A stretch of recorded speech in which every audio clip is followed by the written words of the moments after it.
এই পার্থিব জগতের সোনাকে তুচ্ছ ভেবে, এই পার্থিব জগতের সোনাকে তুচ্ছ মনে করে যদি কোন ভাগ্যবান ভাগ্যবতী একটিবার গুরু কৃপা লাভ করে যদি কেউ আমার গৌরী সোনাকে ভালোবাসতে পারে, আমার গৌরী সোনাকে ভালোবাসলে তার মান অভিমান অহংকার তার কোনো কিছু থাকে না। মান অভিমান অহংকারী ছেড়ে দিয়ে নদিয়ারে পথে পথে সে যে হা গৌর বলে কেঁদে কেঁদে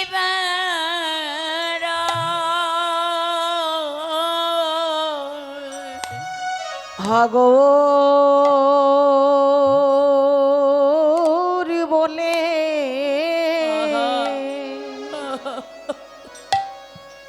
সেই ভক্ত কেঁদে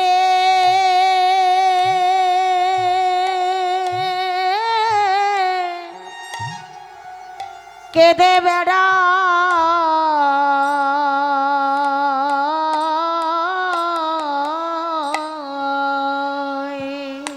আমার গৌরী সোনাকে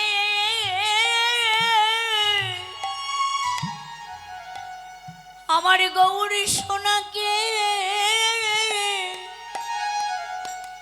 ভালোবেসে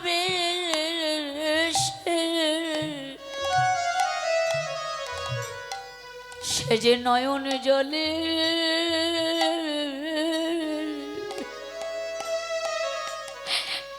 কেঁদে কেঁদে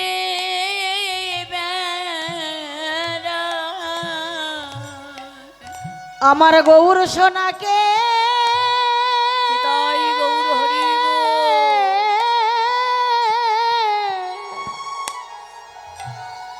একবার ভালোবেসে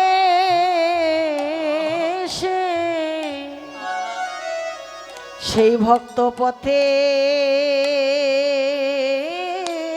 পথে কেঁদে বেড়ায়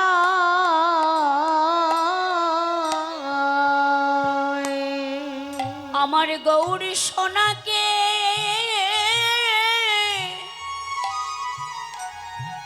হৃদয় মাঝে ধরে সে যে হা গৌর বলে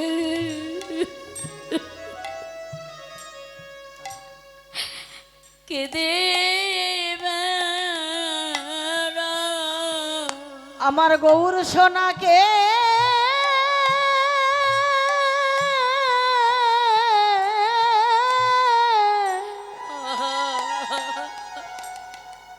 আমার গৌর সোনাকে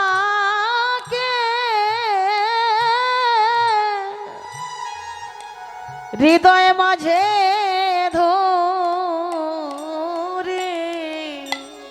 আহারে হা গৌর বলে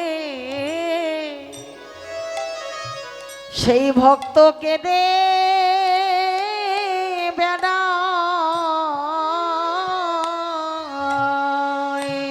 বলে আমি যেন ভক্ত সঙ্গ করিতে পারি, আমি যেন ভক্ত সঙ্গ করিতে পারি। আমি ভক্তের চরণ ধুলি চরণ ধুলি অঙ্গে মাখিতে পারি, আমি যেন ভক্ত সঙ্গ করিতে পারি। আমি যেন ভক্তের চরণ ধুলি অঙ্গে মাখিতে পারি, আমি যেন ভক্ত সঙ্গ করিতে পারি। ভক্ত চরণ ধুলি অঙ্গে মাখিতে পারি। ভক্ত চরণ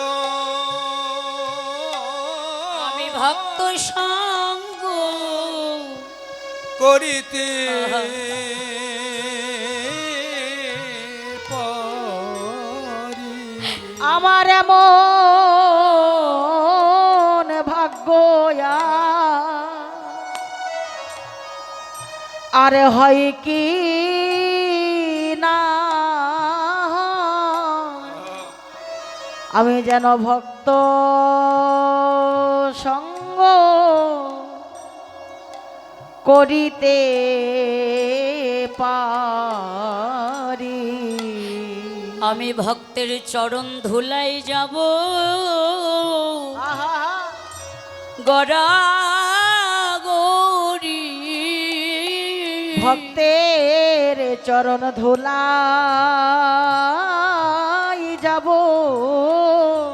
আহা গড়া গড়ি। আমি যে বহু জন্মে বহু জন্মের অপরাধী,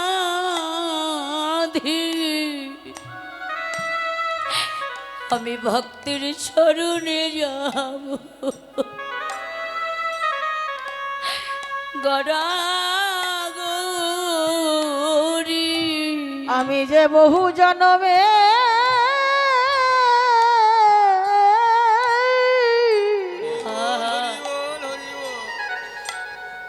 বহু জনমের অপরাধী,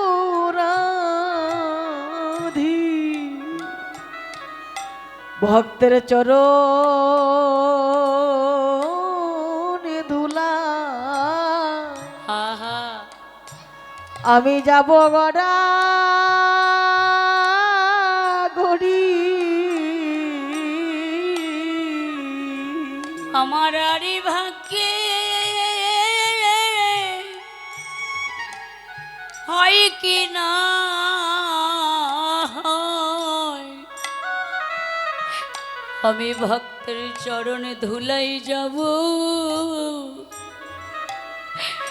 গড়াগড়ি। আমার আরে ভাগ্যে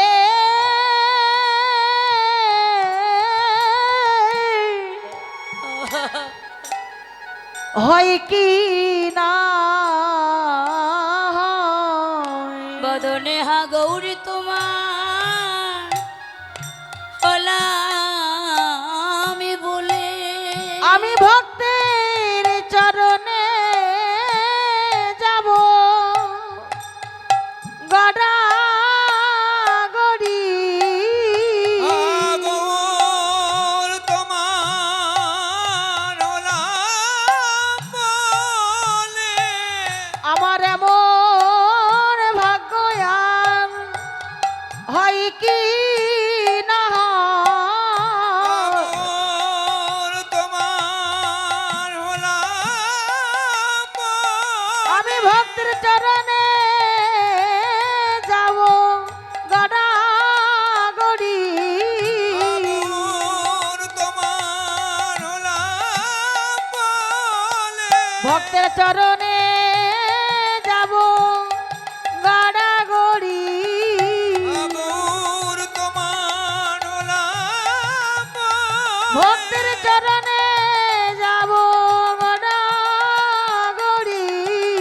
আগর তোমার হলাম বলে। ভক্তের চরণে যাব গড়া গড়ি। আগর তোমার হলাম বলে। ভক্তের চরণে যাব গড়া গড়ি। আগর তোমার হলাম বলে। ভক্তের চরণে যাব গড়া গড়ি। গৌর হরি বল। ভক্তের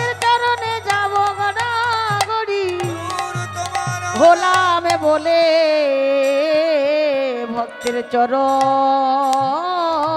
ধুলায় আমি যাব গড়াগড়ি।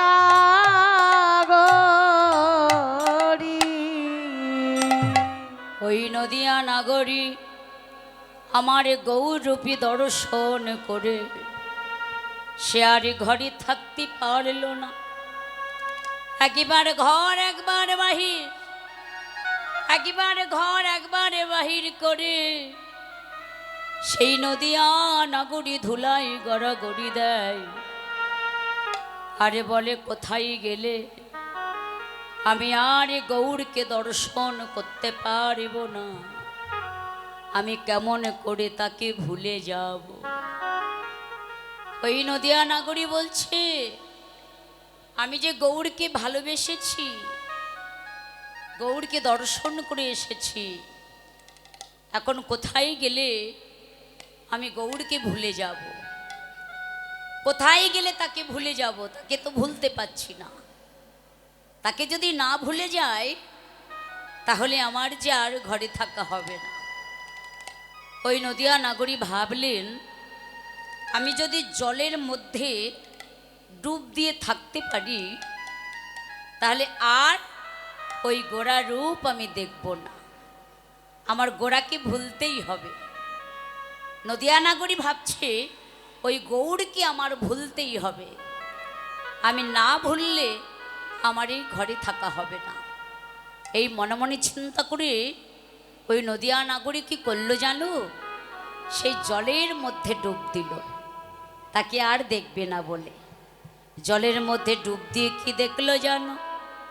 ওগো জলের তরে শেথা, ওগো জলের তরে শেথা, ওগো জলের ভিতরে শেথা নাগরী রে।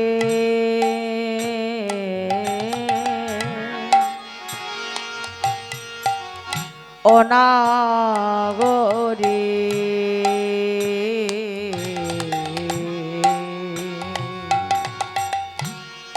নাগরী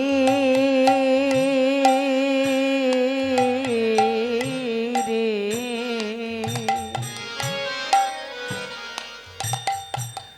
ওই গৌর রূপে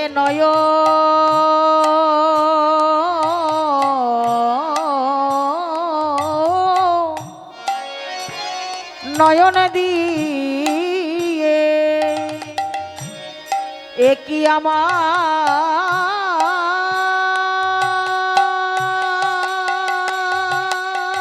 হলো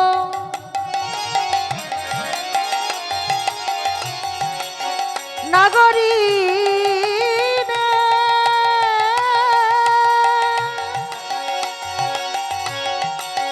আমি কোথায় গেলে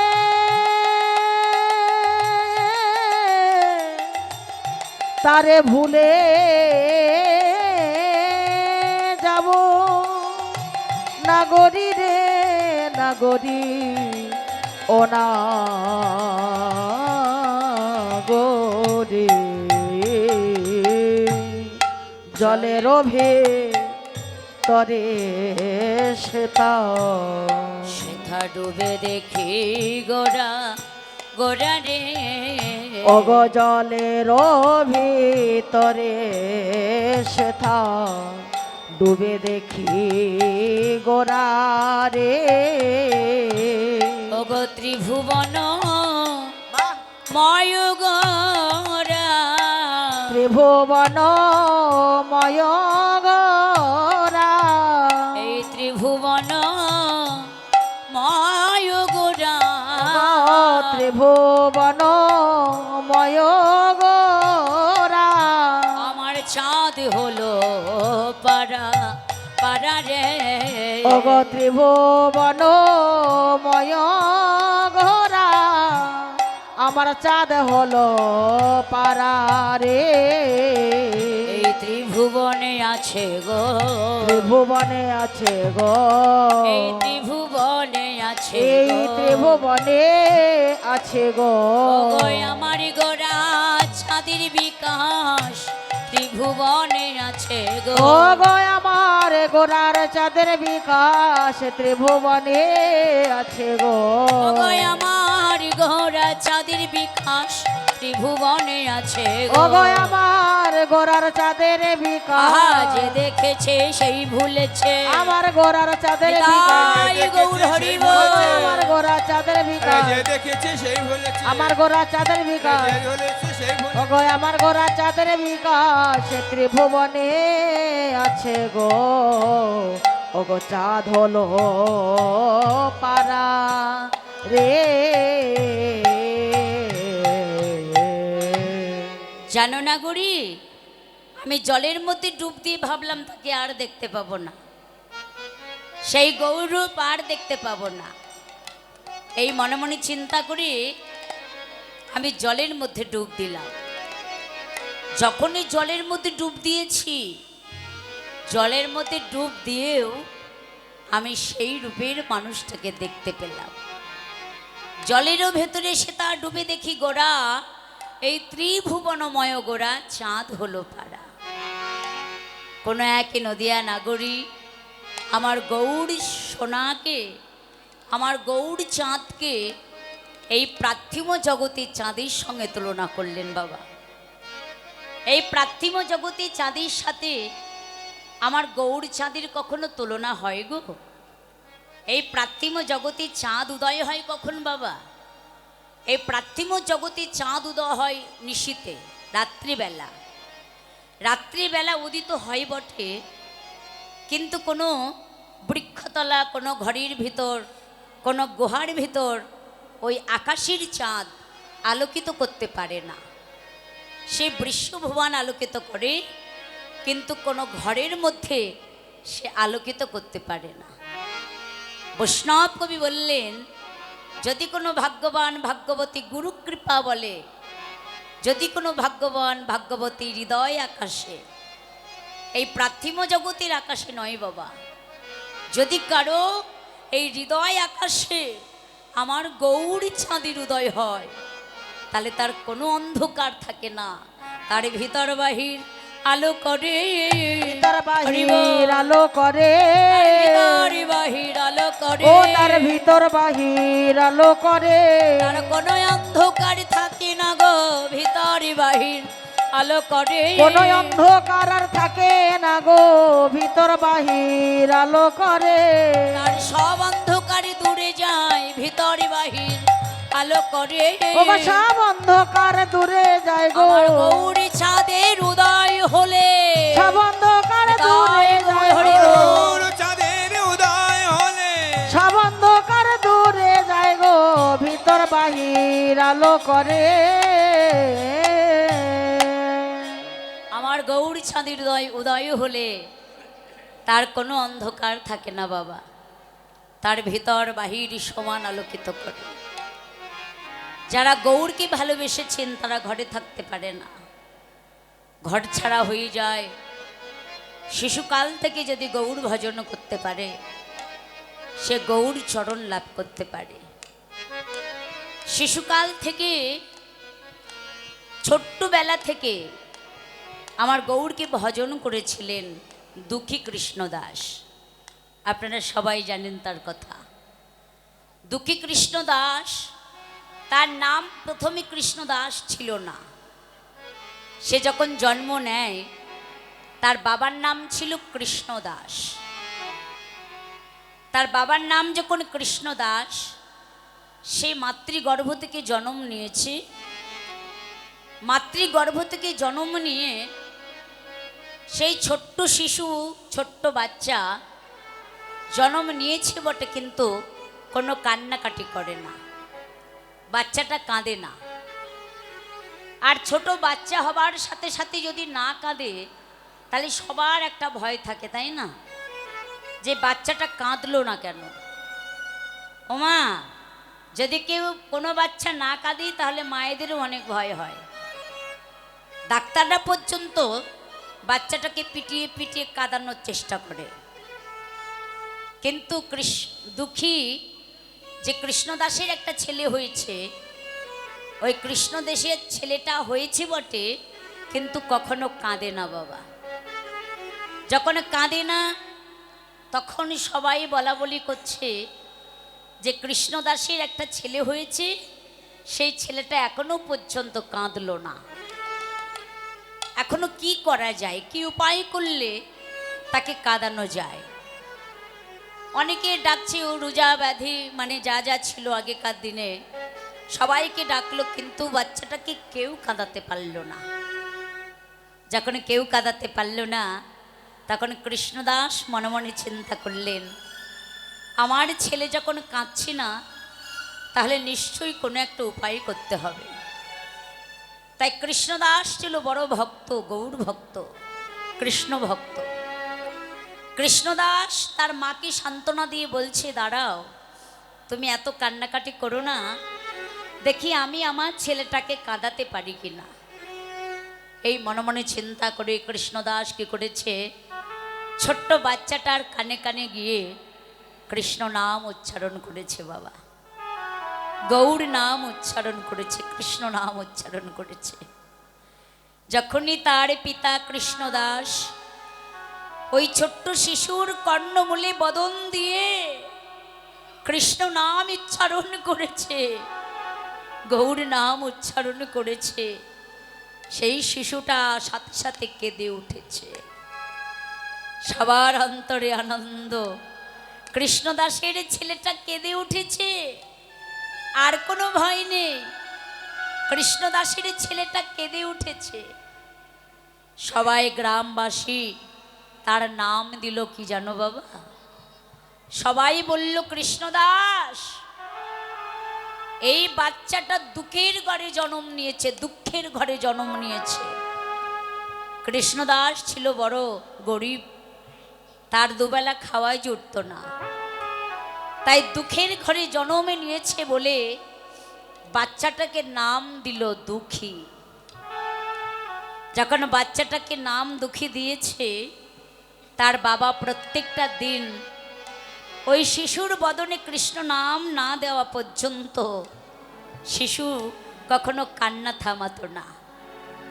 সব সময় তার বদনে, তার কর্ণমূলে, তার সম্মুখে কৃষ্ণ নাম গাইতে হতো বাবা। দেখুন শিশুকাল থেকে তার কেমন অভ্যাস। ওই দুঃখী কৃষ্ণ নাম শুনে আনন্দ পেত, গৌর কথা শুনে আনন্দ পেত। ধীরে ধীরে ছোট্ট দুঃখী বড় হয়েছে বাবা, তার বয়স 5 বছর হয়ে গেছে।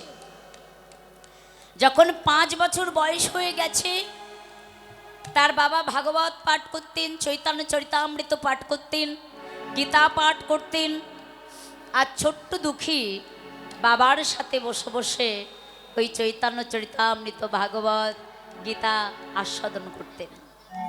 তার বাবা পাঠ করতেন আর তিনি আস্বাদন করতেন। ছোট্ট দুঃখী কৃষ্ণ কথা শুনতে শুনতে তার বাবা একদিন বলে উঠিল যে এই কৃষ্ণ নাম ছাড়া কলিজীবের কোনো গতি নাই, এই কৃষ্ণ নাম ছাড়া, হরি নাম ছাড়া এই জীবনটা শুধু বৃথা। বাবার মুখে ওই কথা শুনে দুঃখীর তখন চৈতন্য ফিরে গেল। ওই ছোট্ট শিশু, 5 বছর বয়স তার বাবা, 5 বছর বয়স, সে মনে মনে চিন্তা করলেন যে কৃষ্ণ নাম ছাড়া যখন এই মানব জীবন বৃথা, এই কৃষ্ণ নাম ছাড়া যখন এই জীবনে আসা যাওয়াই সার, তাহলে আমি আর এই সংসারে থাকব না। ছোট্ট দুঃখী রাতের অন্ধকারে পিতা মাতাকে ফাঁকি দিয়ে জননী জন্মভূমিষ্ঠ জন্মভূমিকে প্রণাম করে ছোট্ট দুঃখী 5 বছর বয়স সে ঘর ছাড়া হয়ে গেল। আমি কোথায় গেলে গৌর পাবো, আমি কোথায় গেলে গৌর পাবো, আমি কোথায় গেলে গৌর চরণ দর্শন করতে পারবো? ছোট্ট দুঃখী 5 বছর বয়স তার বাবা, সে কৃষ্ণ নাম করে বেড়াচ্ছে, পথে পথে কৃষ্ণ নাম গেয়ে বেড়াচ্ছে। নবদ্বীপ বর্ধমান ছাড়িয়ে কালনায় এসেছে। কালনায় এসে সবাইকে জিজ্ঞাসা করছে, তোমরা কি বলতে পারো কোথায় গেলে আমি গৌড়ের সন্ধান পাবো, কোথায় গেলে আমি কৃষ্ণ নাম পাবো, একটু বলে দাও না, কোথায় গেলে আমি হরিকথা কৃষ্ণ কথা শুনতে পাবো। সবাইকে জিজ্ঞাসা করতে করতে সেই দুঃখী চলে গেল শান্তিপুরে। শান্তিপুরে কার কাছে গেল না, পণ্ডিত গদাধর পণ্ডিতের কাছে। গদাধর পণ্ডিতের একজন শিষ্য ছিল, তার নাম হচ্ছে হৃদয়ানন্দ গোস্বামী। সেই হৃদয়ানন্দ গোস্বামীর কাছে উপস্থিত হলো। হৃদয়ানন্দ আনন্দর কাছে গিয়ে ছোট দুঃখী গুরুদেবের চরণ জড়িয়ে ধরল। গুরুদেব, আমি ঘর ছেড়ে, সংসার ছেড়ে, পিতা মাতাকে ছেড়ে আপনার চরণে আমি আশ্রয় নিয়েছি। আপনি কৃপা করে আমাকে কৃষ্ণ নাম দান করুন। আপনি আমাকে চরণ ছাড় করে দেবেন না। আমি ঘর ছেড়েছি, সংসার ছেড়েছি, শুধু হরিনামে কৃষ্ণ নাম করব বলে আমাকে একটু আপনার চরণে আশ্রয় দিন। হৃদয় আনন্দ সেই ছোট্ট দুঃখীকে দেখে বললেন, বাবা, তুমি পিতা মাতাকে ছেড়ে চলে এসেছো, তোমার এমন ছোট বয়স, তুমি ঘরে ফিরে যাও। ওই ছোট্ট দুঃখী ছুটে গিয়ে গুরুদেবের চরণ আঁকড়ে ধরলেন, চরণ জড়িয়ে ধরলেন। গুরুদেবের চরণ জড়িয়ে ধরে বললেন, গুরুদেব, আপনি আমাকে মায়ার সংসারে আর আমাকে যেতে বলবেন না। ওই মায়ার সংসারে কিছু নেই, দুঃখ ছাড়া, যন্ত্রণা ছাড়া। আমি মায়ার সংসার ছেড়ে চলে এসেছি, ওই মায়ার সংসারে আর আমাকে যেতে বলবেন না। গুরুদেবের চরণ জড়িয়ে ধরে কাঁদছে দুঃখী। ছোট দুঃখী যখন গুরুদেবের চরণ জড়িয়ে ধরে কাঁদছে, গুরুদেব, আপনি আমার দীক্ষা মন্ত্র দিন। ওই কথা শ্রবণ করে হৃদয় চৈতন্য বললেন, তোমার নাম কি বাবা? বললেন, আমার নাম হচ্ছে দুঃখী। বললেন, তোমার নামই দুঃখী? জগতে যারা গৌর ভালোবাসে, কৃষ্ণ ভালোবাসে, তার আবার দুঃখ কিসের? আজ থেকে আমি তোমার নাম দিলাম কৃষ্ণ দাস। তোমার নামই দিলাম আমি কৃষ্ণ দাস। এই বলে হৃদয় চৈতন্য ওই ছোট্ট দুঃখীর নাম দিল কৃষ্ণ দাস। দিয়ে বললেন, বাবা, এত সহজে তো দীক্ষা দেওয়া যায় না। তুমি আমার আশ্রমে সেবা কাজ করতে থাকো। যেদিন আমার মনে হবে তোমার দীক্ষা দেবার সময় হয়েছে, সেই দিন আমি তোমাকে ডেকে তোমাকে দীক্ষা দেব। বললেন, গুরুদেব, সেবা তো অনেক প্রকারের আছে, আপনি আমাকে বলে দেন আমাকে কোন সেবা করতে হবে।